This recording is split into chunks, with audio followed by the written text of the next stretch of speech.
when the Bank of England and the United States Federal Bank unite.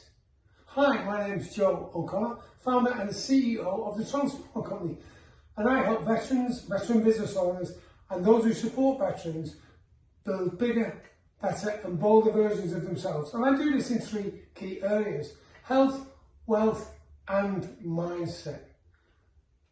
When the Bank of England and the United States Federal Bank unite.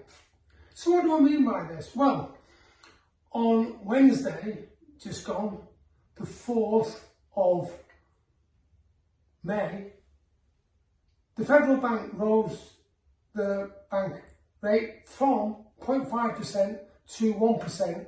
That was a big 50 basis points, or 0.5%.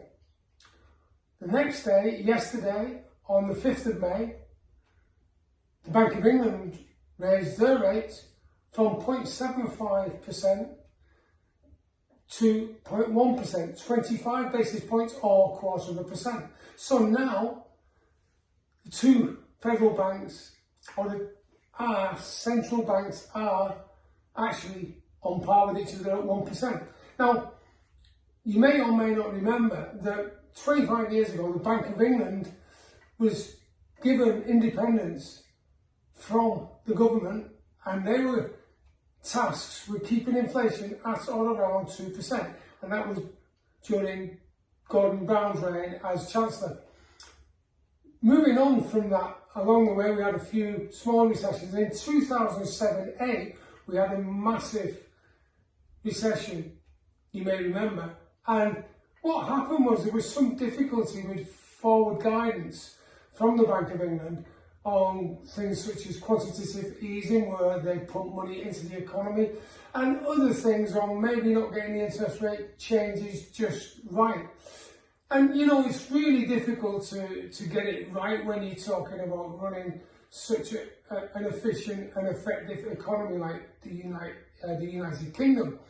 Now, the BOE, or Bank of England, is now on a knife edge, and it can lose popularity that it's gained because of the way it's managed the economy, but it can lose that just as easily as the Chancellor lost popularity recently with the debacle about money, taxes and his wife and family. And you see, the traditional thinking is interest rates rise, so inflation falls, because affordability makes it harder to borrow and there's less employment and less spending.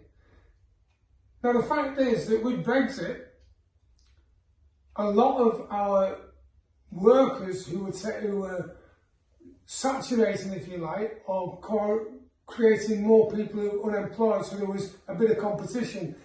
Now that they've gone, and I'm not saying it's right or wrong, by the way, now that they're gone though, we're much closer to full employment, and we're only at 3%, around about 3% unemployment.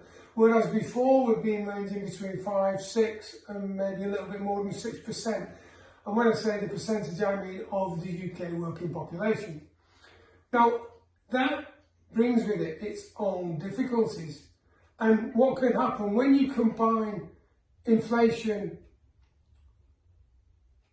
and stagnation, this becomes a problem.